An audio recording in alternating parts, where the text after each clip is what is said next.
नमस्कार, मैं अशोक कुमार पांडे और स्वागत है आपका द क्रेडिबल न्यूज पर। एक तरफ भारत लगा हुआ है मस्जिदें गिराने में, भारत में मस्जिदें गिराई जा रही हैं, लिंचिंग चल रही है, कोई जज अगर फैसला दे दे तो उसके खिलाफ ट्रॉलिंग चल रही है, मंदिर का तमाशा चल रहा है, मंदिर में लूट चल रही है। और दूसरी तरफ चाइना न केवल इकोनॉमिक सुपर पावर बनने पर लगा हुआ है बल्कि भारत को कई तरफ से घेरने पर लगा हुआ है।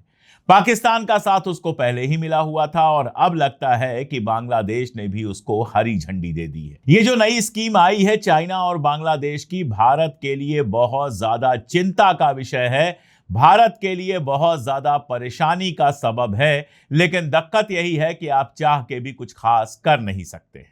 देखिए, एक तरफ से तो चाइना और पाकिस्तान का जो कॉरिडोर है, जिसको सीपीईसी कहते हैं, चाइना पाकिस्तान इकोनॉमिक कॉरिडोर, जो गिलगिट बाल्टिस्तान से होकर जाता है। अगर उसके बारे में आपको नहीं पता है तो रिसर्च कीजिएगा थोड़ा सा। ये पश्चिमी चीन जो वेस्ट चाइना है उसको बलूचिस्तान से सीधे जोड़ता है और ये रास्ता जाता है गिलगिट बाल्टिस्तान से। भारत दावा करता है कि गिलगिट बाल्टिस्तान उसका है।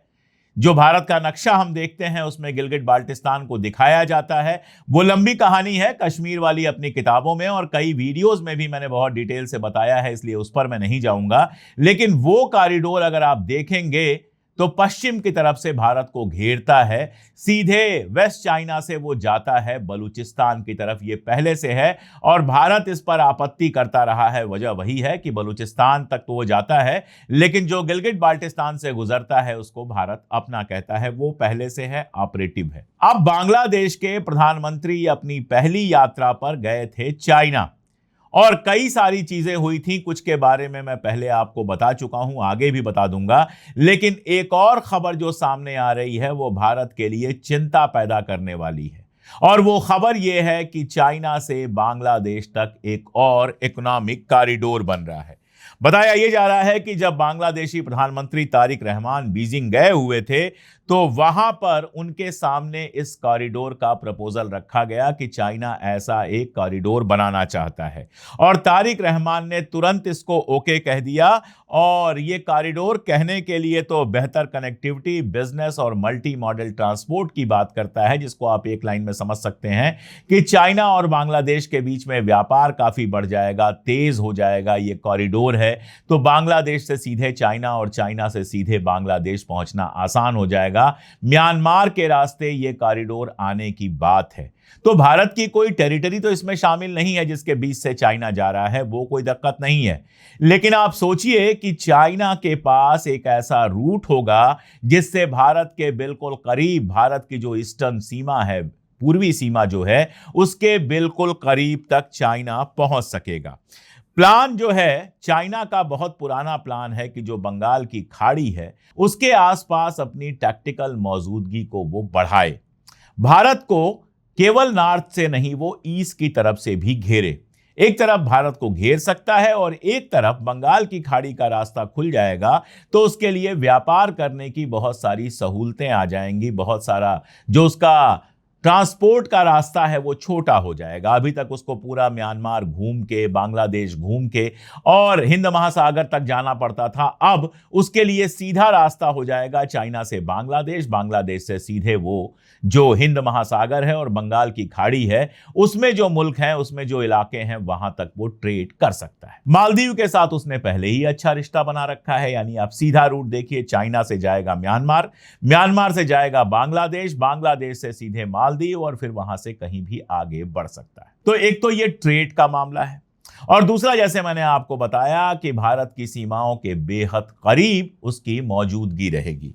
आपको याद होगा 2-3 दिन पहले के वीडियो में मैंने आपको बहुत डिटेल में बताया था कि मोंगला पोर्ट जो भारत की सीमा से केवल 80 किलोमीटर है, जिस पर इंडिया बाकायदा समझौता कर चुका था, 2 स्पेशल इकोनॉमिक जोन वहां पर बनने थे और भारत को वो स्पेशल इकोनॉमिक जोन बनाने थे, वो स्पेशल इकोनॉमिक जोन की जगह चाइना को मिल गई है।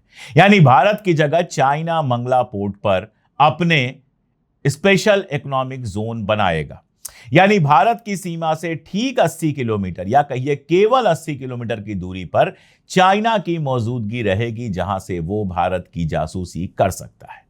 यानी पहले ही वो आपकी सीमा के 80 किलोमीटर के पास आराम से आ चुका है। इसके अलावा जो तीस्ता नदी है उसके मैनेजमेंट की और बाकी सारी बातें चाइना कर रहा है। अब जरा नक्शा आप देखिए, नक्शे में जो चिकन नेक बनता है, यानी बाकी हिंदुस्तान को जो पतला सा इलाका जोड़ता है, हमारे जो ईस्टर्न प्रदेश हैं, अरुणाचल हो गया, आसाम हो गया, इन सारे प्रदेशों से मणिपुर हो गया, ये 7 जो प्रदेश हैं ईस्ट के हमारे प्रदेश हैं, उनसे जो भारत को जोड़ता है वो पतला सा गलियारा है, जिसको बहुत लोग चिकन नेक भी कहते हैं। चिकन नेक मतलब वो पतला सा नेक होता है, चिकन का चेहरा बड़ा होता है, शरीर बड़ा होता है, और दोनों को जोड़ने वाली उसकी जो नेक होती है वो बहुत पतली सी होती है। सभी की नेक पतली होती है, चिकन की थोड़ी लंबी होती है, इसलिए लंबे गलियारे को, जो लंबा सा वो गलियारा है, उसको चिकन नेक भी कहते हैं।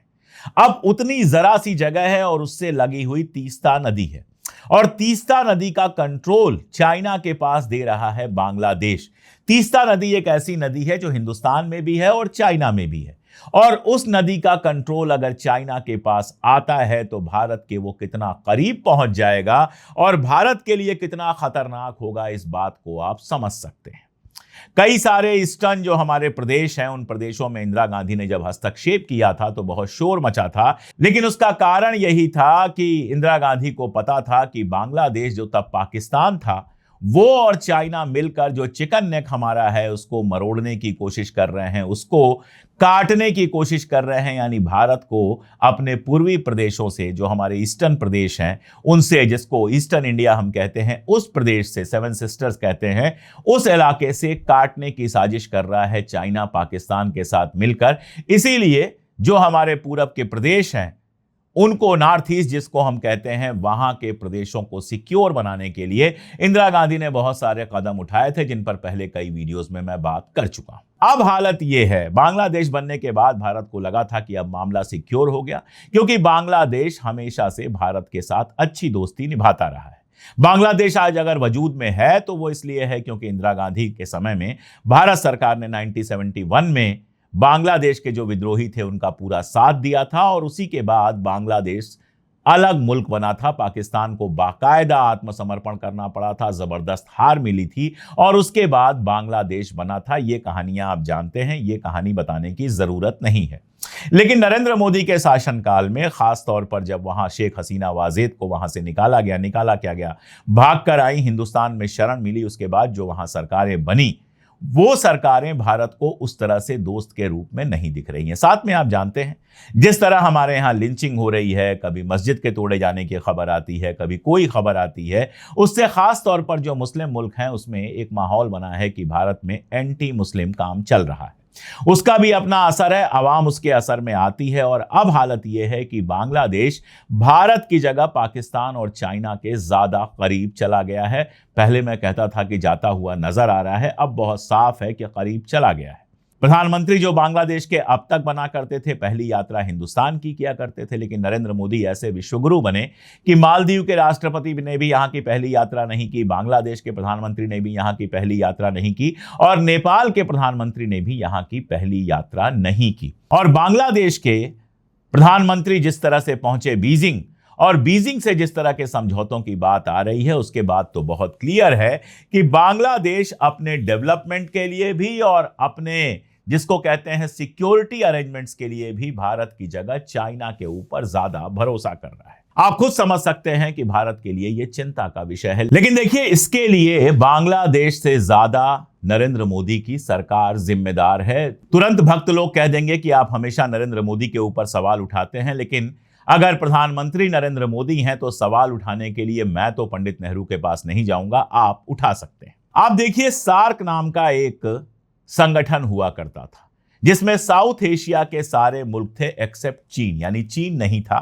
चीन के अलावा जो साउथ एशिया के मुल्क हैं वो सब इसमें शामिल थे। मालदीव भी था, श्रीलंका भी था, पाकिस्तान भी था, बांग्लादेश भी था, म्यांमार भी था, और इस तरह के मुल्क मिलकर सार्क बनाते थे। सार्क का हेड ऑफिस दिल्ली में था, लगातार मीटिंग्स होती थी, कभी प्रधानमंत्री लेवल की मीटिंग हो रही है, कभी विदेश मंत्री लेवल की मीटिंग हो रही है, कभी सेक्रेटरीज की मीटिंग होती थी, और जिसको भारतीय उपमहाद्वीप कहते हैं, वहां के देशों के बीच में एक, आप कह सकते हैं कि साझा विकास और साझा चीजों की बात वहां पर होती थी। नरेंद्र मोदी के आने के बाद सार्क पूरी तरह से खत्म हो गया।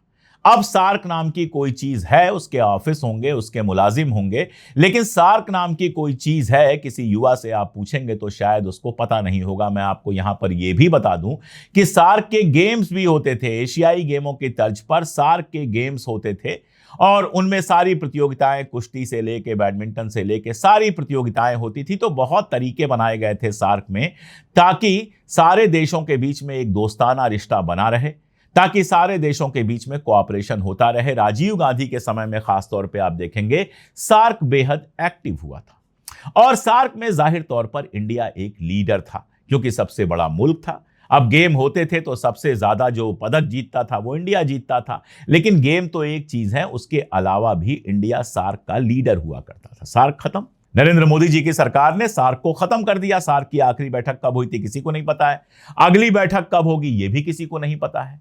तो एक जो बातचीत की जगह थी, जहां दोनों नहीं बल्कि सारे मुल्कों के बीच में बातचीत होती थी, वो नरेंद्र मोदी जी ने खत्म कर दी। हसीना वाजेद भागकर इंडिया आई, इसमें मुझे कोई दिक्कत नहीं है, इंडिया ने उनको शरण दिया, इसमें भी मुझे कोई दिक्कत नहीं है। लेकिन इसका मानी यह नहीं था कि नई सरकार जो बनी थी उससे आप कोई दोस्ताना रिलेशन बनाते ही नहीं। बांग्लादेश में जो हुआ वो बांग्लादेश के भीतर की बात है, हिंदुस्तान में जो होता है वो हिंदुस्तान के भीतर की बात है। अब वेनेजुएला में मादुरो को अमेरिका उठा ले गया, लेकिन जो नई राष्ट्रपति बनी वो भारत आ रही हैं, उनसे आप रिश्ता रख रहे हैं। तो बांग्लादेश में भी मान लीजिए कि शेख हसीना वाजेद की सरकार चली गई, उनको भागकर इंडिया आना पड़ा, आपने सिक्योरिटी दी, बहुत अच्छी बात है। मुझे इस बात से, मैं उन लोगों में से नहीं हूं जो शिकायत करोगे कि आपने शेख हसीना वाजेद को सिक्योरिटी क्यों दी है, लेकिन बांग्लादेश की नई सरकार से आपने रिश्ता अच्छा नहीं बनाया। बहुत बाद में जाकर दिनेश त्रिवेदी को भेजा है और अब जाकर आपने वीजा ओपन किया है, वरना वीजा बंद कर दिया और भी जाने क्या क्या किया। नंबर 1। नंबर 2, आपने ऐसे बना लिया जैसे बांग्लादेश की आधी आबादी हिंदुस्तान में पड़ी हुई है। हर चुनाव में बांग्लादेशी घुसपैठिए का नाम लेकर आते, केवल घुसपैठिए कहते तो भी कोई बात थी। आप सोचिए पाकिस्तान में चुनाव हो या ना भी हो और वहां कोई कहे इंडियन घुसपैठिए तो कितना बुरा लगेगा। अमेरिका हमारे लोगों को बाहर निकालता है, हमें कितना बुरा लगता है। और यहां आप एक पूरे मुल्क के ऊपर, जो एक खुद मुख्तार मुल्क है, उस मुल्क के ऊपर आप लगातार इल्जाम लगाए जा रहे हैं कि आपके यहां घुसपैठिए भेजे जा रहे हैं। आप रात के अंधेरे में यहां से लोगों को बांग्लादेश में धक्का दे रहे हैं। आसाम हो, पश्चिम बंगाल हो, झारखंड हो, बिहार हो, कलकत्ता हो, मुंबई हो, हर जगह आप बांग्लादेशी घुसपैठिए लगाए हुए हैं। हालत यह है कि बांग्लादेश की पर कैपिटा इनकम आपसे बेहतर है और आप लगातार आरोप लगा रहे हैं, आपके पास डेटा नहीं है। जब संसद में पूछा जाता है कि देश के अंदर कितने घुसपैठिए हैं तो आपके पास डेटा नहीं होता है। लेकिन चुनाव में लगातार बांग्लादेशी घुसपैठियों का मामला कुछ ऐसे बनाया जाता है और सिर्फ एंटी मुस्लिम जो रेटरिक है उसको चलाने के लिए कुछ ऐसे ही ये मामला बनाया जाता है जैसे बांग्लादेश प्लान करके अपने लोगों को आपके यहां भेज रहा हो। ये एक हकीकत है कि 1971 में बहुत सारे बांग्लादेशी आए थे, चकमा शरणार्थियों के बारे में हमने पढ़ा है, और भी बांग्लादेशी शरणार्थी उस समय आए थे क्योंकि जंग जैसे हालात थे। उनमें से बहुत सारे लौट गए और हो सकता है कुछ रह गए हों। जो रह गए हों उनके खिलाफ आप बाकायदा सबूत तैयार कीजिए, बांग्लादेश गवर्नमेंट के साथ बातचीत कीजिए और आपसी रजामंदी से उनको वापस भेज दीजिए, कहीं बुरा नहीं लगेगा। लेकिन अगर किसी मुल्क को आप लगातार बदनाम करेंगे, बांग्लादेशी घुसपैठिए कह के उसकी इमेज खराब करेंगे, तो बुरा तो लगेगा। नतीजा यह है कि कई बार बांग्लादेश से बयान आए कि इस तरह की बातें नहीं की जानी चाहिए, और जाहिर है कि बांग्लादेश का जो पूरा सिस्टम है उस सिस्टम में आपकी इमेज खराब हुई और हिंदुस्तान को एक दोस्त मुल्क की तरह देखना उन्होंने या तो कम कर दिया या पूरी तरह से बंद कर दिया। मैं आपको एक और घटना बताता हूं। BSIM बना था। BSIM जो था वो इकोनॉमिक कॉरिडोर था जिसमें चीन, भारत, बांग्लादेश और म्यांमार तीनों की बात थी। B मतलब बांग्लादेश, C मतलब चाइना, I मतलब इंडिया, M मतलब म्यांमार। इन चारों मुल्कों को सड़क, रेल और दूसरे ट्रांसपोर्ट मीडियम से जोड़ने की योजना थी। मेरा सवाल यह है कि इस योजना को आगे बढ़ाने के लिए क्या किया गया? ईरान के साथ चाबहार पोर्ट आपका था, वो आपने कंडम कर दिया, अब जाकर आप दोबारा बात कर रहे हैं। यहां BCIM था, BCIM पर आपने बात किया ही नहीं। तो हालत यह हुई कि नया जो प्रस्ताव है उसमें I गायब है, ये BCM हो गया। इसमें बांग्लादेश भी है, चाइना भी है, म्यांमार भी है, लेकिन भारत को इसमें से बाहर कर दिया गया। अब जो ये योजना होगी वो बांग्लादेश, चाइना और म्यांमार को जोड़ने की होगी। अभी तक जो योजना बनती उसमें बांग्लादेश, चाइना, म्यांमार और इंडिया दो चारों को जोड़ा जाता। तो अगर चाइना आपके यहां जल्दी पहुंच पाता तो आप भी चाइना जल्दी पहुंच पाते और आपके ट्रेड के साथ साथ आपको स्ट्रेटेजिकली भी फायदा होता। लेकिन अब आपको बाहर कर दिया गया। बांग्लादेश, चाइना, म्यांमार है उसमें, और आपकी जो पूर्वी सीमा है वहां पर चाइना आराम से पहुंच रहा है। आप चाह कर भी कुछ नहीं कर सकते हैं क्योंकि 3 खुद मुख्तार मुल्कों का यह फैसला है। इसमें आप क्या कर लेंगे? बांग्लादेश का जो अखबार है द डेली स्टार, वो बताता है कि ये जो कॉरिडोर प्रपोज किया गया है ये यूनान से शुरू होगा। यूनान में कुनमिंग नाम की जगह से शुरू होगा, म्यांमार के मांडले में जाएगा, फिर यांगून जाएगा, क्योफ्क्यू जाएगा और सड़क और रेल रूट की मदद से बांग्लादेश के चट्टोग्राम और कॉक्स मार्केट से जुड़ जाएगा। आप इसमें से पूरी तरह से बाहर हैं। अब एक और चीज आप देखिए कि ये कॉरिडोर म्यांमार के जिन इलाकों से गुजर रहा है वो इलाके हैं जहां पर संघर्ष चल रहा है। सेना और जो सेना के खिलाफ विद्रोही हैं, रिबेल्स हैं, उनके खिलाफ संघर्ष चल रहा है। तो आसान नहीं होगा म्यांमार वाले हिस्से में चाइना और बांग्लादेश के लिए सेफ कॉरिडोर बनाना आसान नहीं होगा। लेकिन यह भी हो सकता है कि म्यांमार में विद्रोहियों से निपटने में चाइना म्यांमार की मदद करे और म्यांमार इसके लिए इसीलिए राजी हुआ हो कि चाइना ने कहा हो, अंदर अंदर बात हो कि जब वहां से कॉरिडोर गुजरेगा तो हमारी आर्मी या हमारे लोग होंगे, अगर विद्रोही डिस्टर्ब करेंगे तो हम विद्रोहियों का मुकाबला करेंगे, जो म्यांमार गवर्नमेंट के लिए बड़ी अच्छी खबर है। तो ये एक ऐसा फैसला है जिससे चाइना, बांग्लादेश और म्यांमार तीनों को फायदा हो सकता है।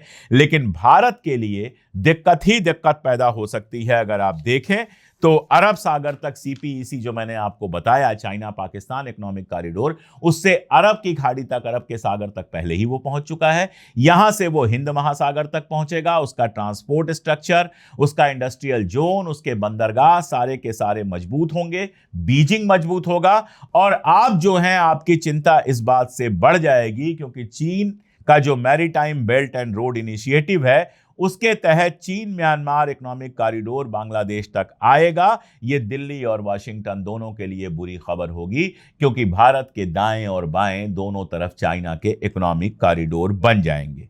यह कॉरिडोर है तो फिलहाल कागजों पर, लेकिन अगले 10-15 साल में यह कॉरिडोर तैयार हो सकता है। तब चाइना बड़े आसानी से हिंद महासागर तक पहुंच जाएगा और हिंद महासागर पर जो आपका एक तरह से एक छत्र शासन है वो चाइना डिस्टर्ब करेगा। उधर मालदीव भी हाथ फैलाए बैठा हुआ है चाइना के लिए और श्रीलंका की नई सरकार भी चाइना के लगातार करीब जा रही है। अरब मुल्क चाइना के बेहद करीब हैं और बाकी की तो बात ही करना छोड़ दीजिए। अफ्रीका में तो चाइना की तूती बोल ही रही है। तो चाइना एक वर्ल्ड पावर बनने के साथ साथ इस इलाके में हिंदुस्तान का जो वर्चस्व है उसको लगातार चुनौती दे रहा है। और हम क्या कर रहे हैं? वही कर रहे हैं, मस्जिदें तोड़ रहे हैं, मस्जिदों के सामने गाना गा रहे हैं, हिंदू मुसलमान कर रहे हैं। और बाकी टाइम में क्या कर रहे हैं ये आप मुझसे बेहतर जानते हैं।